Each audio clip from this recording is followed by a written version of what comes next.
శ్మశానంలో ఆయన కూర్చోపోతే ఉగ్రభూతాలు వచ్చి ఓళ్ల మీద పడిపోయి ప్రజల్ని సత్కార్యాలు చెయ్యనివ్వమని అక్కడ కూర్చుని తాండవం చేసి వాళ్ళని కూర్చోబెడతాడు. పార్వతీదేవి అడిగింది మహాభారతం అనుశాసనిక పర్వంలో, శుభ్రమైన కైలాసం ఉండగా, ఇంత ఐశ్వర్యం ఉండగా, చింతామణి గృహం ఉండగా శ్మశానంలో ఎందుకుంటున్నారని అడిగింది.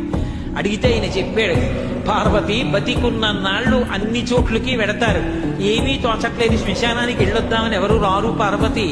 నేనంతవాణ్ణంటాడు, పొడుగ్గా ఉన్నానంటాడు, తెల్లగా ఉన్నానంటాడు, పండితుండంటాడు, పద్యాలు నాకు నోటికొచ్చంటాడు, ఉపన్యాసం చెప్పగలనంటాడు, నాకు పాటలు వచ్చంటాడు, నేను నాట్యం చేస్తానంటాడు, నేను అధికారినంటాడు, నా దగ్గర డబ్బు ఉందంటాడు, నేను పాట పాడగలనంటాడు. ఇన్ని ఉన్నాయనుకున్న వాడిలోంచి ఊపిరి బయటికి వెళ్ళిపోయిన తరువాత వాడిని తీసుకెళ్లి 4 కొత్త కర్రల మీద పడుకోబెట్టి చాప చుట్టి తాడు కట్టి పైన నూలుబట్ట కప్పి తీసుకొచ్చి అన్నీ తీసేసి కర్రల మీద పడుకోబెట్టి కాల్చేస్తుంటే జీవుడు లేచి నిలబడి